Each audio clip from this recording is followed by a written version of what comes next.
If you like to talk about combat sports and you want to join the discussion, click the subscribe button below and the bell notification icon next to it.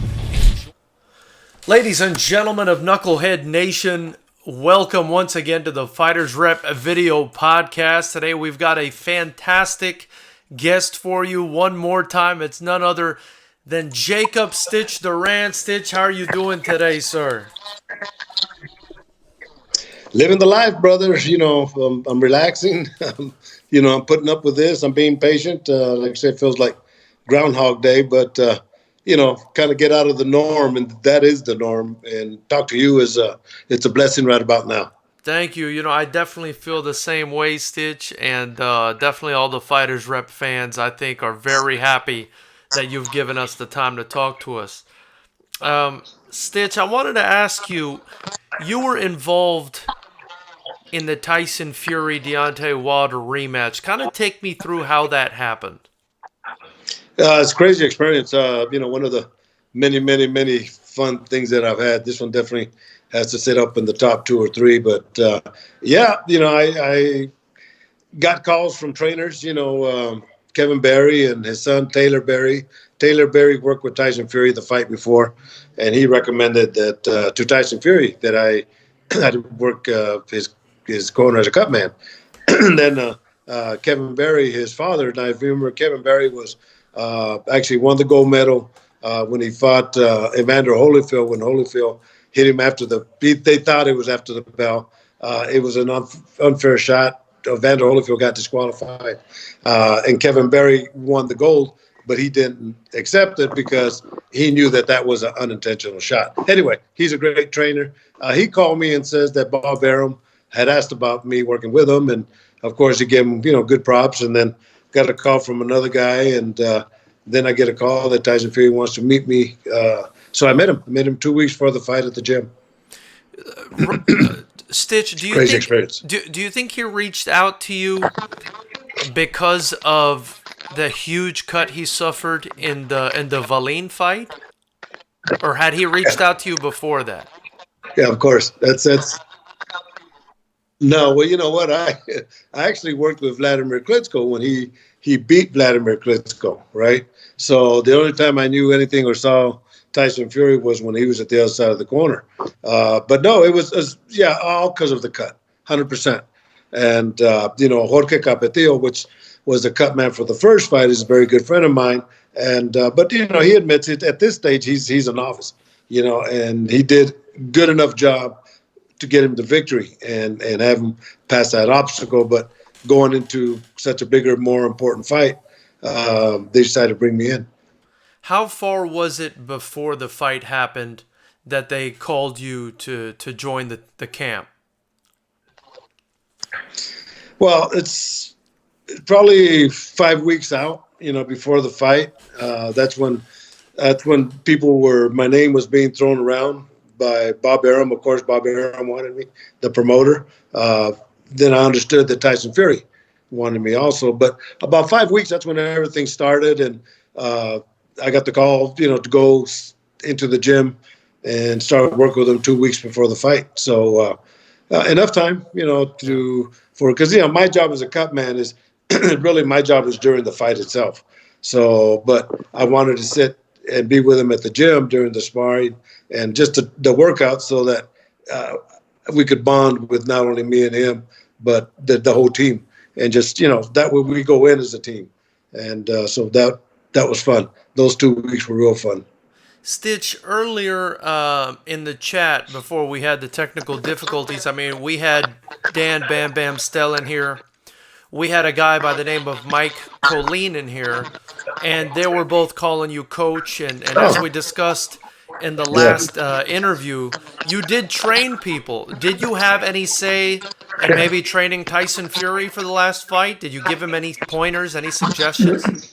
No, and I'm not the kind of guy that will go out and everybody's an armchair quarterback, right?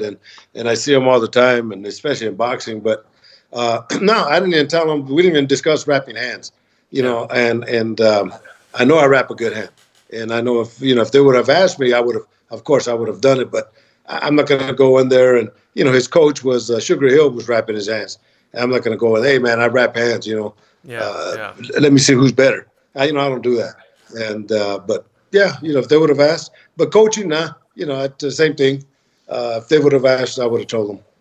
Having so much experience in combat sports and having the eye that you have, having trained guys and so on and so forth, what was your prediction kind of going into the fight? What did you think was going to happen?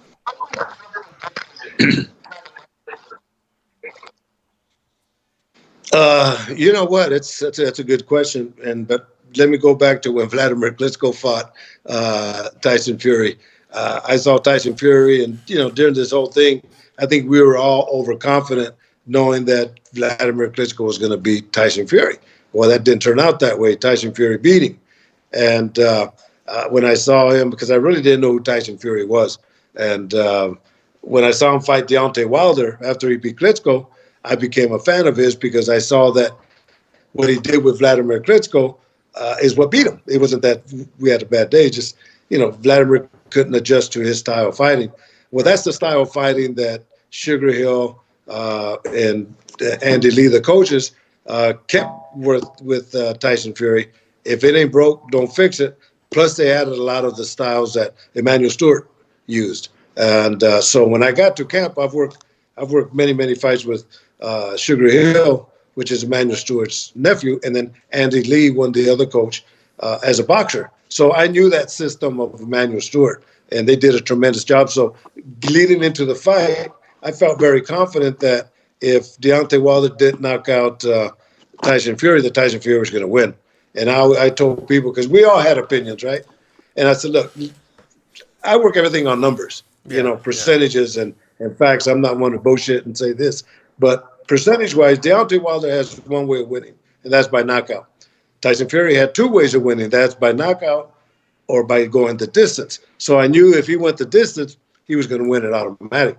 I expected that to go the distance, and he outboxed him. And by I think the fifth round, I told Sugar Hill and I told Tyson Fury, I said, look, man, they're going to be thrown in the towel. He was taking those kind of beatings, the kind of beatings that I'm glad his coach stopped it, because those are the kind of shots that give you long-term damage. So, but it went just the way I saw it in the gym. Everything that Tyson Fury did in the gym, he actually did in the fight. So it was just a duplication. And I have a lot of respect for this guy because he was so disciplined and doing what he did. Tremendous. It's fascinating that you say that, Stitch, because I recently saw an interview with Dillian White, who's another heavyweight that I really admire. And he said that he felt like the fight could have been stopped in the fifth round. So, I mean, the same exact round you're talking about. Yeah. What is it that you saw? I mean, was there anything in particular that you saw?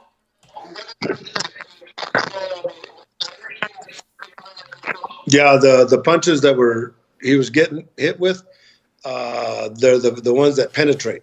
They just don't hit. They go hit, and then they go deep into the system. And to me, those are the kind of punches that gives the fighter what we call the long-term injury. The short-term injuries are the cuts and the broken hand and a concussion. Those are short-term injuries. But even though concussion through the long term could be effective, but the long-term shots are the ones that just penetrate and just kind of, Yeah.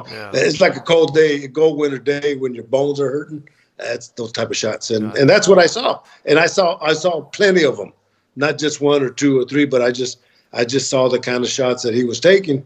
There was no defense to kind of prepare him for that. Got you. Ladies and gentlemen, if you don't know, if you're just joining us, we're here with the legendary Jacob Stitch Duran. Please support us by hitting the subscribe button below and the bell notification icon next to it. Also, if you have any questions for Stitch, who was in Tyson Fury's corner and has been in so many people's corners throughout the years, feel free to ask it in the chat. Stitch, are there any, you always have so many fantastic stories. Are there any stories that you kind of can tell us about the lead up in the camp to the Wilder rematch? Well, You're talking about going into with me and Tyson Fury type of thing? Yeah, maybe something that people Is that what you're didn't. talking about? Or Yeah, yeah, maybe something people didn't know about. well, I'll tell you how it was when I walked into the gym, which I think is a story in itself, was just shows you the kind of person that Tyson Fury was or is. And for me, I've worked with so many fighters, A-level fighters, so many championship fights and all that, that to me at this point, it's because they're all fighters. And it's not so much of your name, but how you are as a person, right? And that's why it was important for me to spend these 2 weeks with Tyson Fury. So they called me to go and meet him. So I go into the gym, and he's at Top Rank Gym, and I walk in, and he's by the ring putting on his shoes, and stands up, puts his hand out, and says, "Welcome to the team." And I said, "Oh, my man, right on." I feel good, and just joking around, and I said, "Well, look, can we take a picture? That way we can make it official, right?" He said, "Yeah, of course, man." So he actually got the team together, and then he took one with me and him, and then he got the team together, and the one he took with him and myself, he put, "Welcome to the Tyson Fury team. We got the best cut man in boxing, this and that." So right off, he put that on Twitter, Nice, and nice. Facebook and all that.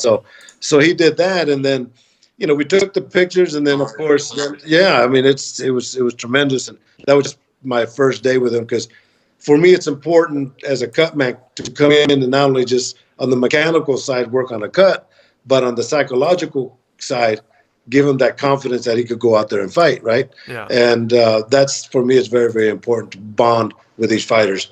And so we did, and then we talked about the cuts, and he had that big old one, and then he had one underneath it, and he showed me the scars, and the doctor that did the sewing did a tremendous job, and I told him, here's what I'm going to do. I'm going to make sure that I take care of you every round, and keep ice on you, I'll keep the KO swell on you. That's that metal piece we use. Yeah, yeah. And like saying, that psychological aspect is, I said, look, my goal is for you, my goal is for you to walk out of that ring as handsome as you walk in, right? And so a little tough to do with Tyson Fury, because he's not a runaway model at this point, but a good guy. And I let him know that, and then I always let him know that I'm gonna take care of you like you're my son, and that's what we did.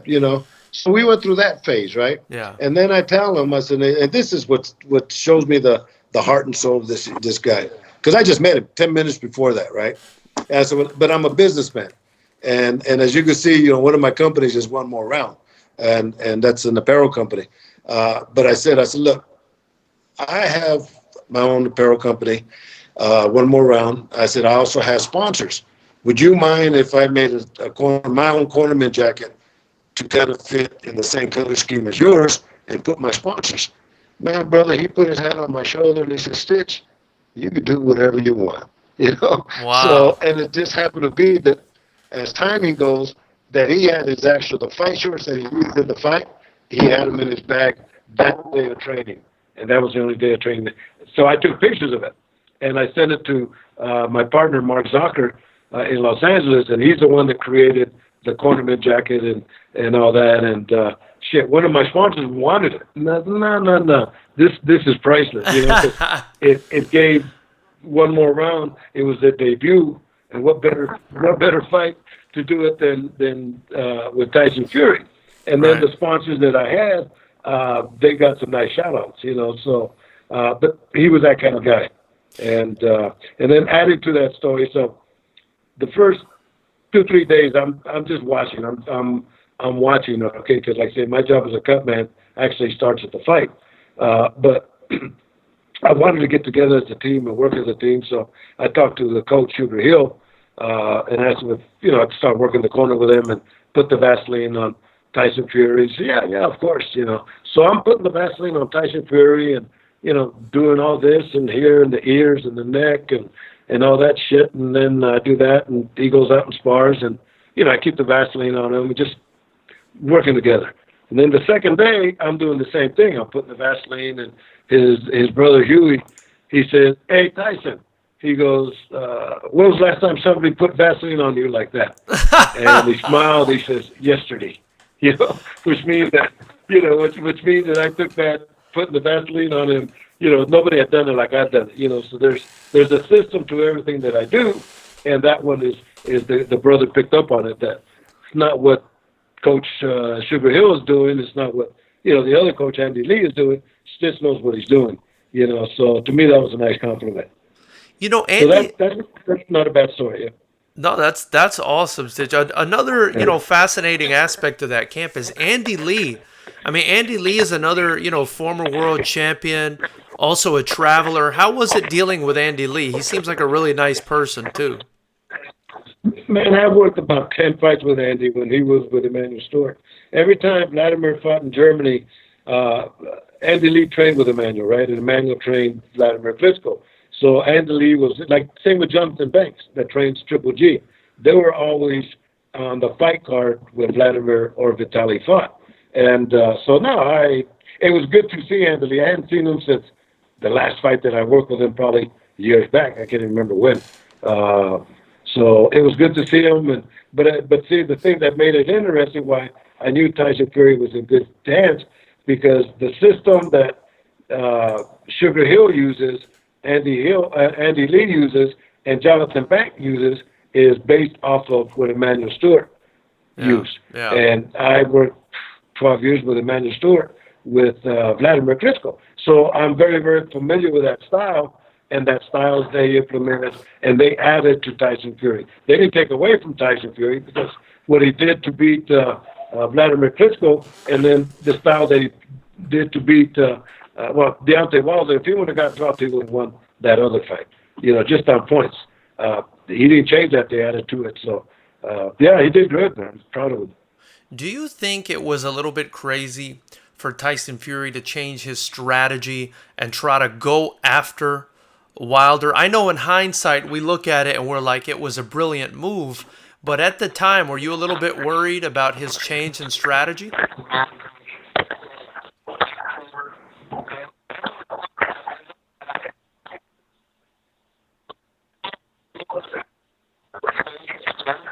No, because, for a knockout puncher like Deontay Wilder, his best force is when he's going forward. But, his percentage of power diminishes when you're going back. It's a whole new different style of fighting. And Tyson Fury, his style of fighting and his defense was as good as his offense, and he put them both together. No, of course, go after him, be aggressive. And he said he was going to knock him out. And that's the thing I got to tell you about Tyson Fury.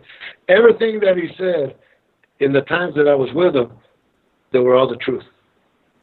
Wow. Where do you think he derives such confidence from what you've seen?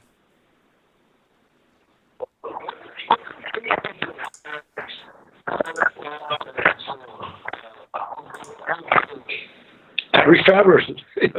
We spoke about the Irish travelers, and everybody in his family. We sat and we talked stories about the Mexicans and the Irish, because basically we're the same thing. And I was telling them when I worked with Conor McGregor, I told Conor McGregor, I said, man, the Irish and the Mexicans are that side of the water, because you guys can fight and you guys can drink, And so we have that relationship. But he says they are fighters. They are meant to fight, and that's what Irish travelers do.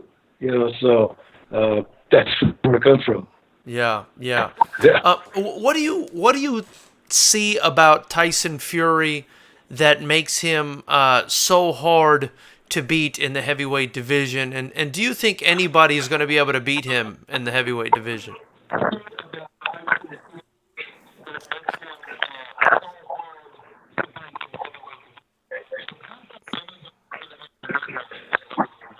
Well, everybody's susceptible to be beat. I mean, Vladimir Klitschko, surprised me. Yeah.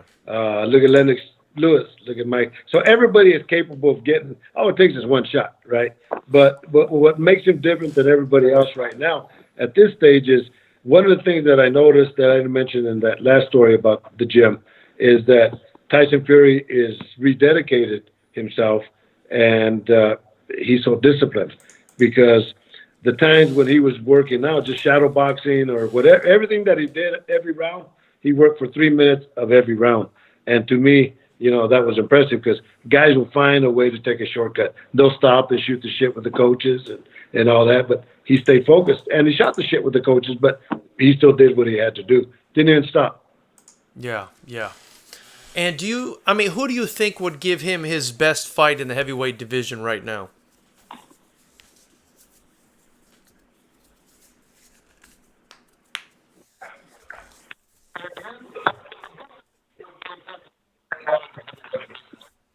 I don't know. I don't know. Everybody.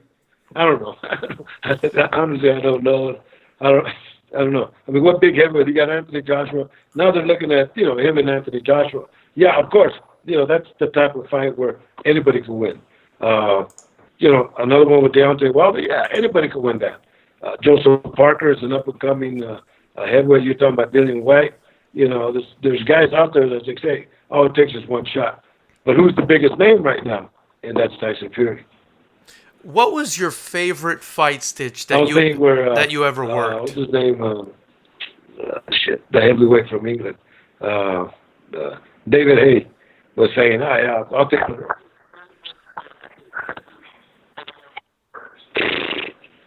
It's too many, man. Well, the one that kind of popped up to the top was, of course, Vladimir Klitschko and Anthony Joshua. 90,000 people at Wembley Stadium. And Vladimir lost his title, and it turned out to be his last fight. But just the energy there was so high. And then you get a fight like Tyson Fury and Deontay Wilder.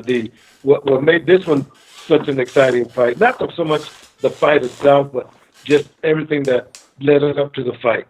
The press conference, the media, shit. Even when Tyson Fury, when he walked out and they got him sitting on the crown, I didn't know he was doing that. We saw him in the dressing room. He had his crown on. He had his robe on, and that's the only thing we saw. And then they told us, the team, to go up front and wait for him in the ring. So we weren't behind him in the entrance. And when I see him him being walked in through the entrance, it blew my mind. So I knew that at that point it was a different kind of fight, or the event was different. Do you think that's the biggest? When have you seen a bigger heavyweight fight than that in the United States? It had been a while, right, Stitch?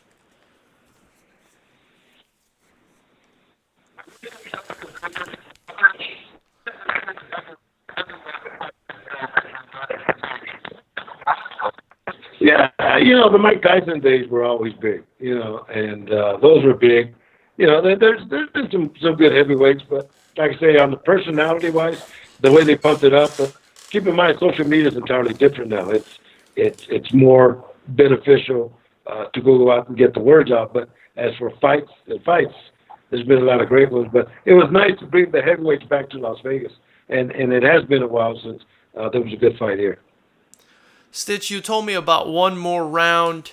You're also, I believe, affiliated with Cutman for Hire, or the owner of Cutman for Hire. Tell me a little bit more about these brands of yours, or the brands that you're involved with.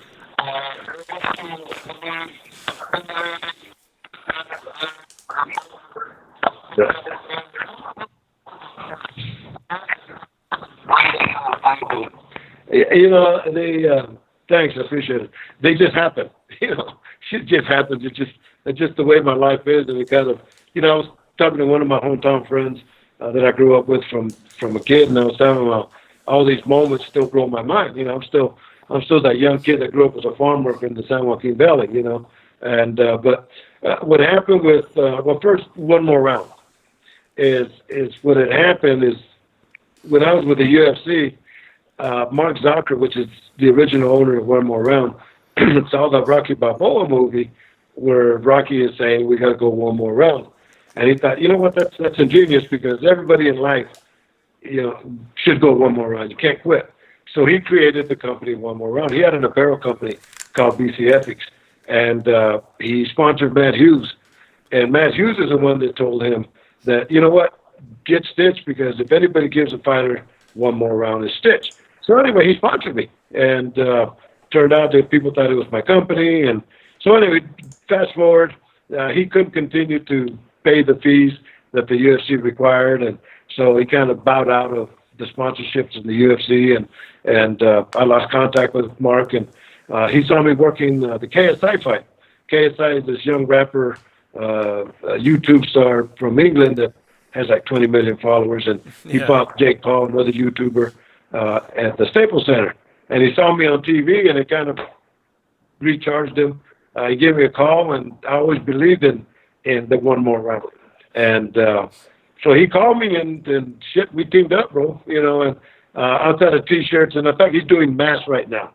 Oh, that's a smart for, idea. You know, the people that for this COVID-19, and he's making some pretty nice mask. I told him I'm proud of him. He's a great designer.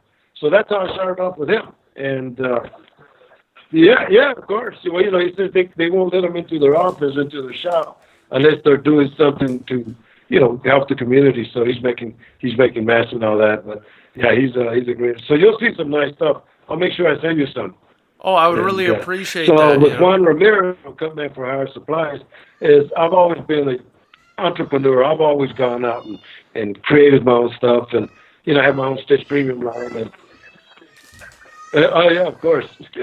So I've always had my my Stitch Premium tape, and I've been doing a lot of traveling, and my orders were going out late, and I called them. Well, I had a dream, and that Juan was going to be carrying my supplies. So I called him the next day, and I said, look, man, I had a dream, and would you be interested in carrying my Stitch Premium products? And from there, we became partners, and, you know, yeah, so he has for all Cutman and fighters and coaches and, you know, Cutman supplies, there's nobody better. So that's how we teamed up. And then one more, just by the faith of God, is I just teamed up with CBD Science. J. Tim, which is the vice president of the company, well, the company created a cut cream that it has stem cell and CBD and collagen and vitamin E and all that, and they're healing agents for cuts. So we've gone to the bare knuckle fights. Dave Feldman gave us permission to talk to the fighters after they get cut. They're in the dressing room, they get sewn up, and Jay would take a picture of them, give them the cream every day. You know, they'll apply it, and every week they send pictures, and becomes a proof source. But the cream is really doing real well. So anyway, I just signed up with them to be the spokesperson for CBD Science and to promote the Stitch Premium Cut Cream.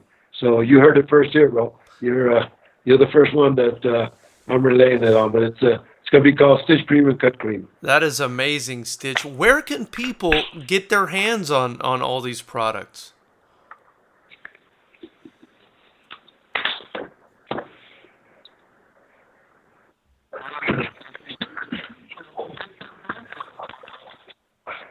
Well, let me finish up with the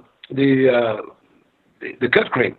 Is you know, like I said, we're still not working on making it to the point, but you know, this is something that it's not only designed for fighters. Of course, fighters get cut. That's why we use it as a proof source. But the final goal is to go into the medical field. You know, people that are getting plastic surgery or even surgery. You know, and just to apply it and kind of reduce some of the scarring and accelerate the cuts. But Cutman for Hire, of course, you go to cutmanforhiresupplies.com.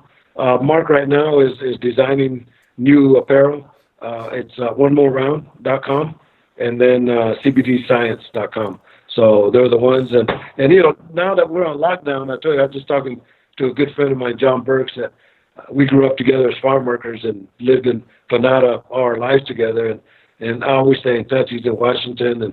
And I told him about my book. So for those that are home, pick up the book, man. Go to Amazon. It's called From the Fields to the Garden. Wow. It's a book that I wrote, but I'm sending him a book, and he can read up on it while he's at home. So, yeah, I've been blessed, bro. You know, I've been doing a lot of great things. And, you know, that's what I always tell people is, you know, go for it. You know, challenge yourself. And, you know, if you're scared to cross that line, you'll never get there, you know. So jump that line and take it. You know, it's not going to kick your ass and go one more round. For sure. Stitch, give me a little synopsis of the book. What's the book about?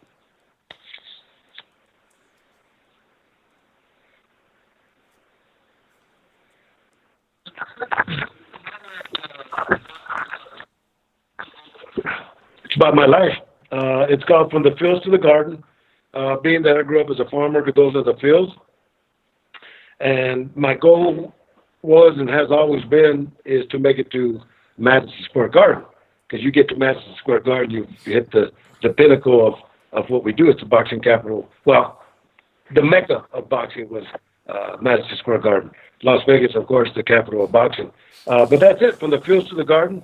The garden being Madison Square Garden, the fields being as growing up as a farm worker. But it starts off when I grew up as a farm worker and living in a migrant camp, and how I progressed from there and went into the military and started studying the martial arts up there and opening up a school of kickboxing. But in between all these stories leading up to the end of the book, we talk about fights that I've worked through, the journeys I've been in, and a lot of behind-the-scenes stories of some of the great fights that I've worked. And in Amazon, it became a top seller.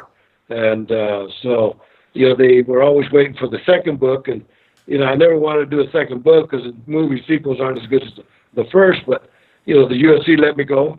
And then I had a lot of other great fights that I worked before, a lot of other great moments. So I came out with From the Fields to the Garden, too. It was just a continuation of the first one. That sounds amazing, Stitch. You said you grew up a farm worker, man. That sounds like a lot of hard work.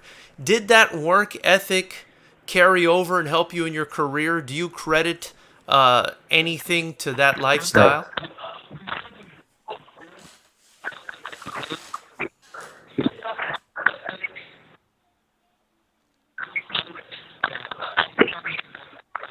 100%. That's my motivation. That's why I never forget where I come from. That's why I always stay in touch with the friends I grew up with, forever. But yeah, I was born and raised in a migrant camp. If you look at my birth certificate for my address, it says CPC number 12. That was for the California Packing Company, number 12 in Planada, California. And then, then we left the camp, and the town Planada was, 4 miles away.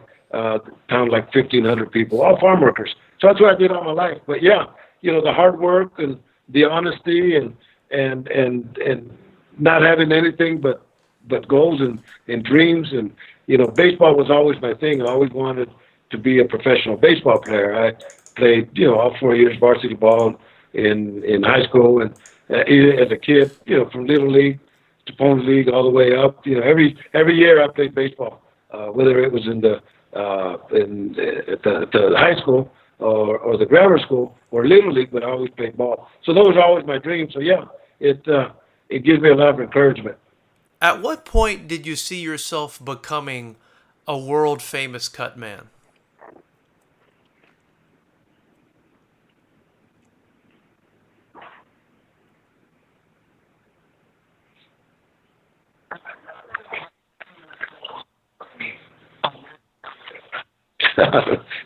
I still don't see myself doing that.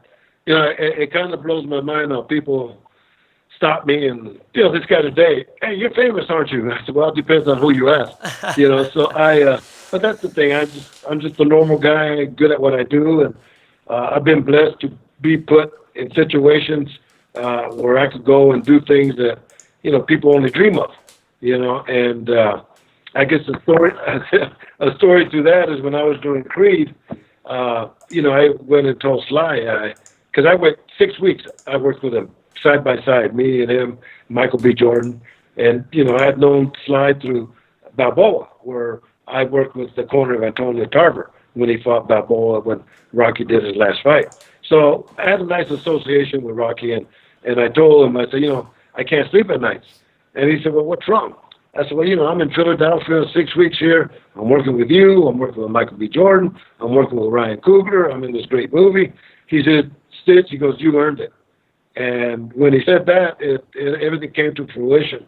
But as I looked at it, I thought, in life, somebody has to be chosen, and I just happen to have been the chosen one.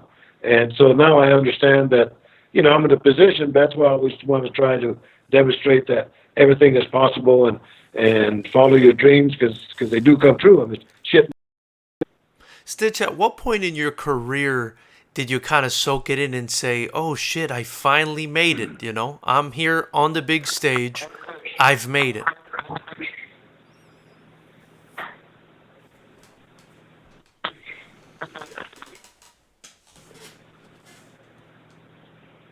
Hello, I'm losing you. Stitch, can you hear me? Yeah, I got you. So I was asking, at what point in your career did you kind of look around and say, "Oh man, like I'm here. I've made it. You know, I finally reached my goal." You know, Josh Barnett, when he fought, when he left the UFC, he was a UFC heavyweight champ, and he left the UFC and he started fighting in Japan for Pride, and he brought me on board as part of his team, and I remember we went to the Tokyo Dome, and that was when he was with shit, I can't remember what organization. Pride, was it Pride? Uh, Oh, okay, okay. No, it was before Pride. It was Antonio. Anyway, he was in that. I'll get the name of that group. But there was like 90,000 people, bro, at the Tokyo Dome, and Wow. and I'm looking up and I'm thinking, wow, man, the kid from Granada, here I am. You know, so New Japan Pro Wrestling. That's what it was. Okay, And okay. so John fought, you know, as an MMA fighter, and then he also did pro wrestling for Japan. So he was a big superstar, and you know, for me to make a trip up there, but you know, in boxing, my first world title fight was with Tony the Tiger Lopez from Sacramento when he fought Julio Cesar Chavez in Monterrey, Mexico. So, but being that you're a kickboxing school, my really the biggest one international for me was, I'm saying 1991. Vitaly Klitschko said 92, but it's when the Soviet Union first broke. We took a team of professional boxers and kickboxers to Kiev, Ukraine, to fight against their fighters. So I had a kickboxer, Mark Longo, from Denver, Colorado, and we took some boxers from New York, and like I say, myself and other guys, and we went up there, and we got, that was my first really international type of fight, and turns out that years and years later, I'm working with Vitaly Klitschko and Vladimir Klitschko, both from the Ukraine, and Vitaly now is the mayor of Kiev, and Wow. so that whole circle just came around. That's incredible. And they were both kickboxers too, right, Steve? Vitaly was, and okay. and it's funny because I just saw a fight of his. I remember then I used to work with Dennis Alexio, right? And Bam Bam, of course, Bam Bam, of course. Michael Lean. I had Randy Buzzard. There was just a poster that Billy Olsen put up that Billy fought on one of the Scott Coker's cards, and Randy was the main event. Chai Smith, Andy Sanchez, Mike Duran, John Parker. Had a lot of great fighters, man. And so, you know, it was just nice to be during that era. Who was one of the best kind of fighters that you worked with in kickboxing that you kind of wish more people knew about? With Chai Smith, I think was, well, you know, it's yeah.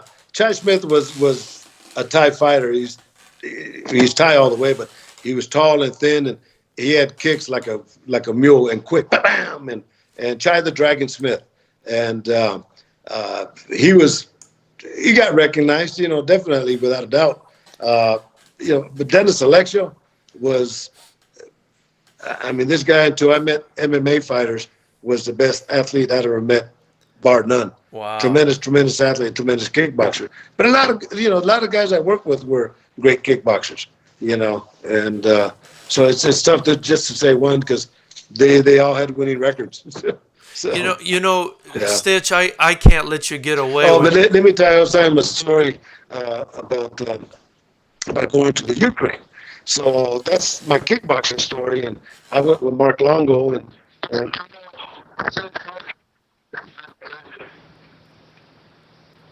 Go ahead. I'm sorry, Stitch. I cut you off, brother. Oh, I lost you. Go ahead. I said, go ahead. I'm sorry. I cut you off there. No, I was talking about the time just going through.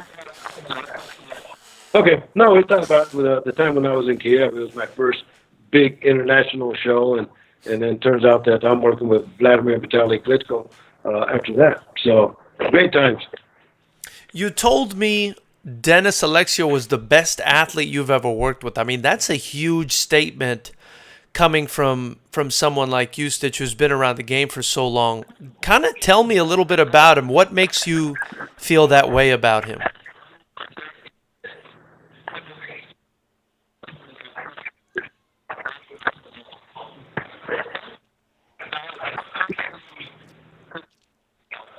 Yeah, no, that was till this time, like I said, till before I met the MMA guys. But Dennis, as a kickboxer, was tremendous. I mean, he had some thundering kicks, and he had great boxing. I think he was like 12-1 as a boxer. But he was such a good athlete that they retired his number at Vacaville High School. I think it was for football and baseball, and he was just that kind of guy, disciplined to the T, and what beautiful legs. So when I first met him, I walk in Vacaville. I just moved to Fairfield from Oakland, and I walked into Vacaville because they had a taunted hut, and they had bags hanging there, and I'm working by myself, and I'm slamming the bags with my kicks, and El Gordo and Dennis Alexio look at me, and they saw something different. And that's how we ended up teaming up, and that's how I ended up being one of the coaches with El Gordo. With Dennis Alexio. I took care of Dennis's legs, and Al took care of his hands, and we had a good combination. Stitch, I want to circle back real quick to Tyson Fury. I wanted to ask you, it looks like he's going to be fighting Deontay Wilder a third time. Personally, Stitch, I don't think a third fight is necessary, but I'd love your opinion on that.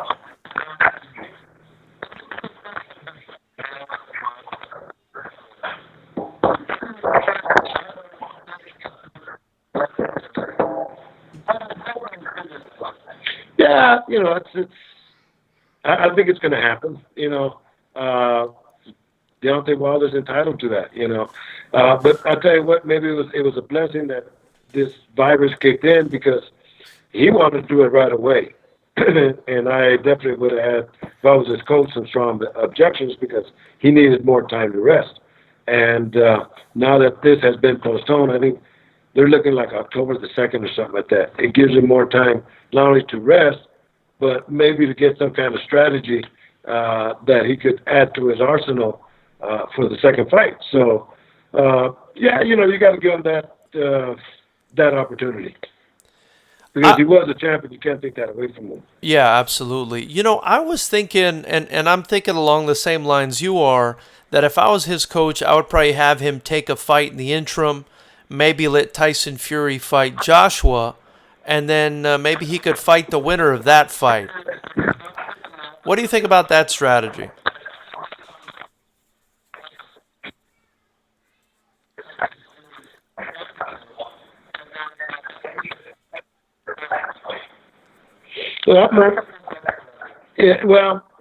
It's tough when you've been at the top for so long. You lose it, and then you want to get back up, right? But that's,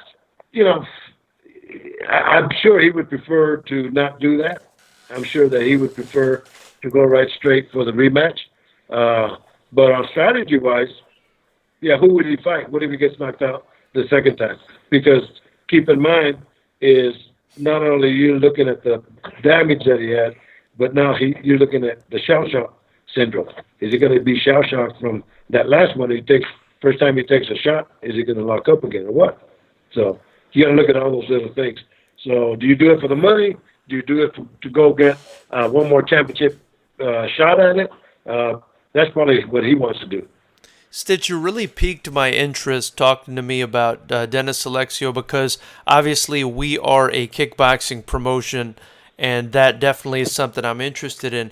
But I wanted to ask you, as far as boxers, I mean, who's probably, the best or one of the best boxers that you think you've ever worked with?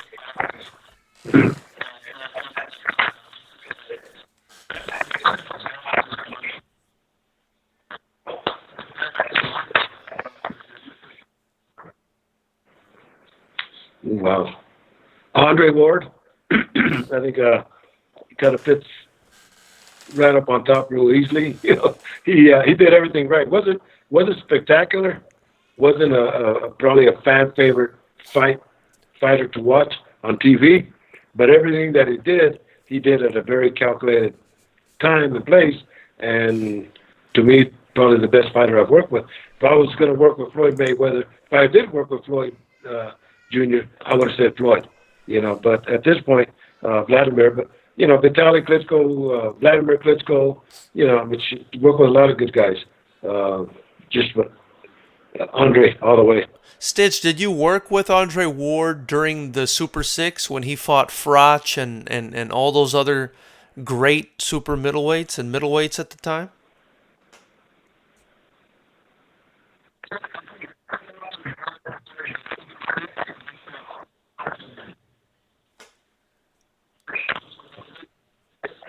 I did. I worked every one of Andre's fights except two of them because I was already booked working some UFC fights where they required a visa. So I already had my visa, so I couldn't tell them no. But I worked every fight. But yeah, the Super Six tournament, I worked every fight, and that's why every fight, like he fought Arthur Abraham, he fought Carl Froch, he fought all these great fighters, and I was always concerned, but he beat them all. Which one of those fights was your favorite fight out of that Super Six tournament?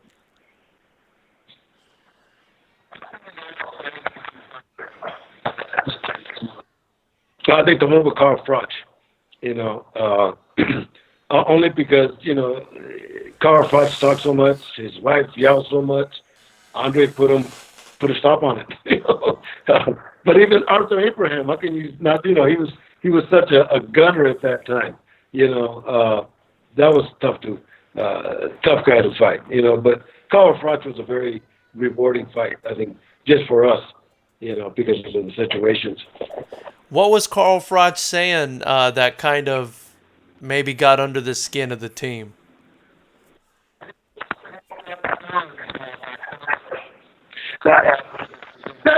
Yeah, he was just loud. He was just loud, and sometimes you can be too loud and obnoxious, and but even his wife, you could just hear her yelling through the TV, and after a while he put a stop to that. So it just kind of showed you, just by her not yelling, showed you how much Andre was controlling that type of fight. Yeah, those are the type of things you look at, right? For sure. If your wife knows, then we know.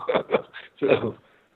For sure. Ladies and gentlemen, once again, I'm here with none other than the legendary Jacob Stitch Duran. If you like what you're seeing, hit that subscribe button, the bell notification icon next to it. Follow Stitch on Instagram. Check out his brands. One More Round Apparel, Cutman for Hire, and now CBD Science. Stitch, have you used any of the CBD Science products yourself?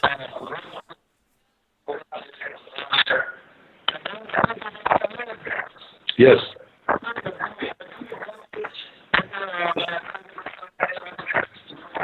Of course.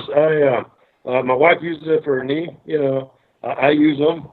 Got my vape right here. Nice. So of course, I feel good. My back is good. My knee feels good. I feel healthy and strong, and so yeah, of course. But the cut cream, I hope I never have to use that. Then I'm really into trouble if I have to use a cut cream. For sure. Stitch, I really appreciate your time again. I've kept you on for about an hour again, and I want to stay on your good side, brother. So before I let you go, is there anyone you want to shout out, anything you want to say? Yeah, of course.